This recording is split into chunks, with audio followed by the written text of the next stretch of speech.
All right, let's talk about the movie that started it all. That started all these kids' movies about the ragtag kids getting together to form this sports team. They're terrible. They suck. This is the one that started the formula about how to make a great movie like that. Of course, I'm talking about the Bad News Bears, the original Bad News Bears from 1976 with Walter Matthau and Tatum O'Neal, not the one with Billy Bob Thornton. The cheap interpretation of this movie. That's my words. That's my opinion. Anyways, like I said, if you watch any of these movies, any kind of these movies, this is the one that kind of started it all. You have your down and out coach. You have the kid who understands the sport, but isn't particularly good playing it. You got the hothead, good old Tanner. I think everybody loves Tanner, right? The guy that not afraid to speak his mind, picks on his own teammates, but if anybody picks on his teammates, he's going to beat them up. Tanner's kind of like, he's not afraid to throw some fists. You know what I mean? Great character. You always got the out of shape kid, overweight. He's out of shape. And then, of course, the team is terrible at the beginning. But then as the season progresses, they get that one star kid that kind of puts them over the top and they start winning games. It's kind of like, oh, it's only one kid away from being good. But it's always like a kid's like a superstar. But the other kids end up being mediocre by the end of the film. So let's get into this. Walter Matthau, he plays Morris Buttermaker. He's a former minor league baseball player who never quite made it to the majors. Now in his older life, he's out there cleaning pools. And he's only in there coaching the kids for the money, you know. One of the kids' dads, he don't have time to put this team together, so he pays Buttermaker some money to coach these kids, and he's just basically there for the money. There's one part where for practice, they go cleaning pools. And so he's telling him his great baseball days stories. Kind of reminding me of that Bruce Springsteen movie, Glory Days. It's just like that. It was a perfect example. Looking at my notes, sorry. You know, Walter Matthau, he's a perfect character for this. So that's the first time I saw him in a movie was Grumpier Old Men. And that guy never ages, right? He's had the same physical look, face, same face. I'm a little tired. I'm going on 2 hours of sleep. The same face for like 50 years, his whole career. Like he was always 60 years old from the 60s to the day he died, it feels like. But anyways, beneath this grumpiness, you know, he is kind of kind-hearted. He does go out and help people with the kids. You know, he does kind of take them on his wings, starts teaching them how to play baseball, especially after that first game where they basically allowed 30 runs in the first inning. So, you know, he's like, well, we can't be an embarrassment forever. But as this movie comes along, you know, the team does get better. Look at the Bad News Bears after 50 years later. It's also fascinating time capsule of what childhood looked like in the 1970s. Take Kelly Leak. Kelly's around 12 or 13 years old, right? He's riding a motorcycle, smoking, drinking, hitting on grown women, and he's able to take a man into a Rolling Stone concert. Watching this as a kid, I was like, man, that kid's pretty cool, right? Everybody wants to be a great baseball player.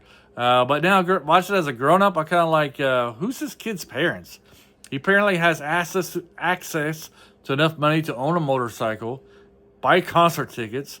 So I got to assume that the family has some money, right? But he has no parental supervision whatsoever. And that made me look at Kelly a little different. And then you got Amanda. Amanda's almost the opposite. She's hustling to make a little money by selling maps that supposedly leads people to the houses of movie stars. Her mother previously dated our Buttermaker, so Amanda already knows him when she enters the story. And there's something underneath the relationship that I thought the movie was going to explore more than it ultimately does, and that's the relationship between Amanda and Buttermaker. She kind of sees him as a father figure, but he's kind of like pushes her to the side. He doesn't want that responsibility. But there are times where, he does help her out. But I just thought that could have been fleshed out a little more. Maybe it's on the editing floor. Maybe the writers just didn't want to go much further into that direction. I'm not really sure, but I wish that one's just a little bit more fleshed out. Sorry here. The kids who, for different reasons, seem to have been forced to grow up before they really are ready. It's kind of like the 70s and 80s Gen X type of thing. And maybe that's part of, especially that's Kelly and Amanda. They're just kids, but, he's out there drinking, smoking, running his motorcycle, causing trouble. Amanda's trying to earn some money so she can take ballet classes. So they're basically growing up before they're really ready. They're just young teenagers, like preteens practically. And maybe that's part of the Bad News Bears is, saying about childhood. Not every kid gets to simply be a kid. Like I said earlier, we got Tanner. He's the kind of kid that every team needs. He's absolutely has no filter. If he's thinking something, you're going to hear about it. He's going to pick on his own teammates, but nobody else can. He's going to stand up for him as well. And he's also kind of has the feel of the team. And what he says, what's going on, is basically what the spirit of the team is, how everybody is thinking. It's a great character. My favorite character, and I don't think I'm the only one. The movie seems to want to say something about adults becoming too competitive in children's sports, but coaches, especially because both the coaches, the Yankees coach, Buttermaker, they both want to win, and they're obsessed with it, and they're trying to drive their kids to want to win more than what they actually do. But also, the writers seem to be confused about the motivations of the kids. Sometimes they want the motivations of the children is to be there for fun. They just want to have fun. But then other times they really want to win. So it seems like they're not really sure how to write these kids. As somebody who played Little League myself, I wanted to win. When I was playing, I wanted to win. Of course, I wanted to have fun, but I wanted to win more. And by winning, I was having fun. But if I lost, I also had the mindset of, well, I gave it my 100%, and we lost. We'll get them next time. It was kind of my attitude for Little League. If you played Little League, what was your attitude if you was a kid playing sports? Were you there just for the fun of it, or were you competitive and you wanted to win? I feel like sometimes I feel like they caught that atmosphere of the kids, but sometimes I think they failed as well, and the kids' motivations about playing were kind of uneven. Let's get to the Yankee coach. He's certainly intense, and there's a controversial moment when he gets angry with his own son, who's like the pitcher of the team. There's a pitch where he kind of throws it at the batter. To me, I think he did it on purpose because he hates his kid, because the kid's always hitting off of him, and he kind of looks down upon him, and the fact that he's been able to hit his pitches kind of upset him. So the dad goes out there and says, throw it low and away. Instead, he throws it. The next pitch is at the kid, and his dad gets mad at him, accusing him of doing it on purpose.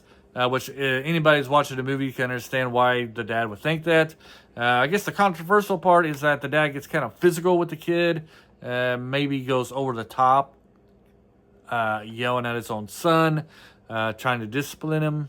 That part might have been over the top, but you can understand why he would be angry. And also gives you another perspective of the coach for the Yankees. He wants his team to win, but he doesn't want them to play dirty either. So that's why he was kind of over the top. But I can understand why the dad got mad. Just thought that he might have went a little bit overboard. But that's also in the way if you grew up in that time period. Sometimes the parents did give you over the top tough love. I know some uncles and aunts. I never had this problem. My parents never did this to me, but I had some uncles and aunts who told told my cousins to go and pick their switch for them, and if it wasn't good enough, it was a bigger butt whooping. But hey, that's what I said. That's just the time period. Overall, the Bad News Bears is definitely a classic. If you haven't seen it, you have to watch it. You'll love Walter Matthau in this. You'll fall in love with Kelly and Amanda and Tanner and the rest of the group. You'll kind of see how baseball was, Little League Baseball, the atmosphere of it was at this time period. I mean, at the opening day, you have like a marching band and music and fireworks and a big crowd of people here to watch these kids play baseball. My hometown, I never got that big, but I can imagine some towns being that big. Anyways, that's my opinion on the Bad News Bears. Let me know below, and thank you for hanging out with me for these 10 minutes. Until next time, bye.